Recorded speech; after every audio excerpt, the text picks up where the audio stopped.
తర్వాత మెతుకు సీమ మనం పువ్వు పెడితే ఈ కలెక్టర్ వెంకట్రామరెడ్డి అన్నట్టు ఆయన సిద్దిపేట కలెక్టర్ ఉండి ఇట్లా గేట్లు బంద్ చేసి అందరినీ కూర్చోబెట్టి వరేస్తే వరేస్తే వరేస్తే వరేస్తే ఉరి అన్నాడు. ఇలా మెదక్ వచ్చి ఎట్లా అడుగుతాడు మన రైతన్నల్ని. మనం చెప్పాలా చెప్పాలా ఏం చెప్పాలి? బిడ్డ నీకు ఉరేస్తామని చెప్పాలి. చెప్పాలా వరేస్తే ఉరి అన్న వెంకట్రామరెడ్డి అనే కలెక్టర్ రేపు ఊర్లకు వచ్చి రైతు ఓట్లు అడుగుతాడో ఒకసారి అడగాలి. మనం అడుగుదామా? ఇవన్నీ మన కొత్త కవిత్వం కాదు, మన సొంత కవిత్వం కాదు, వాళ్ళు చేసినవి చెప్తా ఉన్నాం. ఈ జిల్లాలో టీఆర్ఎస్ పార్టీకి వెళ్ళి పోటీ చేసేందుకు ఒక్కరు కూడా దొరకలే వాళ్ళకి. ఇక కాంగ్రెస్ గురించి నేను మాట్లాడితే నా నోరు ఖరాబ్ అయినట్టు అవుతుంది. ఎందుకంటే నిన్న రేవంత్ రెడ్డి పాప ముఖ్యమంత్రి గారు కొడంగల్ పోయినరు. యాడికి పోయినరు? యాడికి?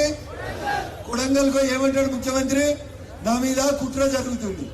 ఏం జరుగుతుంది? ముఖ్యమంత్రి మీద ఎవడైనా కుట్ర చేస్తాడా? అన్న చేస్తాడా? ముఖ్యమంత్రి ఏం చేయొచ్చో చంద్రశేఖరరావు ప్రపంచానికి చెప్పిండా చెప్పలేదా? అల్లుని ఫోన్ వినొచ్చు, కోడలు ఫోన్ వినొచ్చు, మంది కొంపలు కూల్చొచ్చు. చెప్పిండా చెప్పలేదా? మనకు అంతా నెట్వర్క్ ఉన్న రేవంత్ రెడ్డి వచ్చి నాకు కొడంగల్లో కుట్ర జరుగుతుంది అంటాడు. అంటే ఏంది? కాడి కింద పెట్టిండా సారు? పెట్టిండా పెట్టలేదా?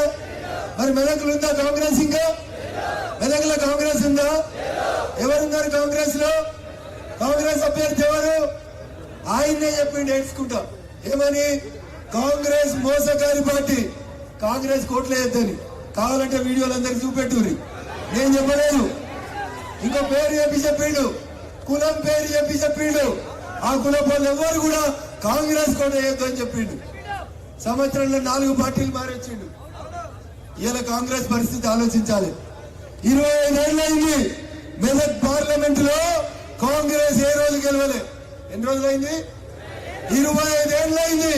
మెదక్ జిల్లా ప్రజలు కాంగ్రెస్ ని మర్చిపోయి ఇవాళ మెదక్ ప్రజలు కాంగ్రెస్ కోటేస్తారా? ఒక్కసారి ఆలోచించాలి దయచేసి. కేసీఆర్ గారి పరిస్థితి అట్లుంది. నిన్న ఉగాది నాడు ఎవరు వస్తలేరని మా దుబ్బాకోళ్ళందరినీ పిలిచిరట. ఇంపార్టెంట్ మీటింగ్ ఒక్కడుంటే సార్కి పిచ్చిలేసిపోతుందంట ఫామ్ హౌస్ లా. అందుకని రాండ్రి అని సెల్ఫీలు దిగిరంట. ఏం దిగిరు? మా దుబ్బాకోళ్ళు అనుకున్నట్ట సారు మంచి బచ్చాలు పెడతాడు, మంచి పచ్చడి పోతాడు అని పోతే పచ్చి మంచినీళ్ళు కూడా ఇవ్వలేదంట అక్కడ. ఎవరు నేను అడిగాను, అబద్ధం చెప్తున్నాను, ఇది వాస్తవం. ఫోటోలు ఇవ్వమంటే చాలా మంది అన్నారంట.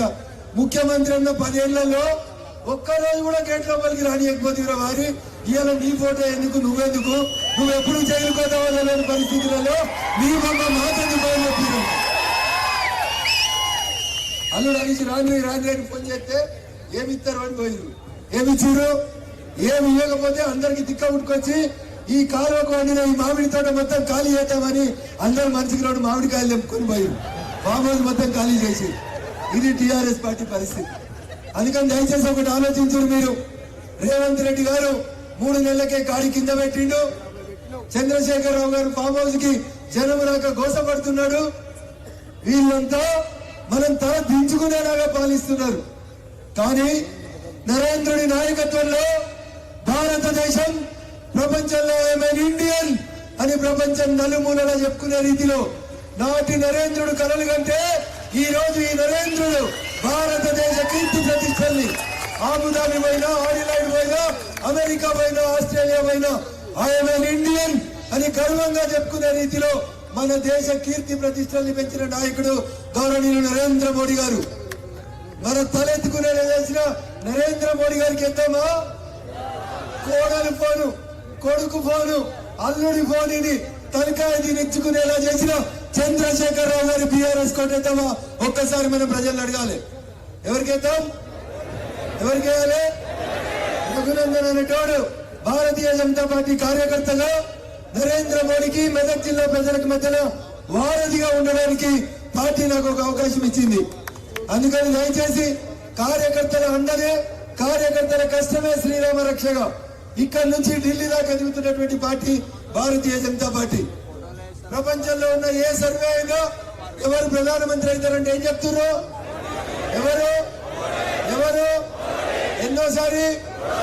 ఎన్నోసారి అబ్ కీ బార్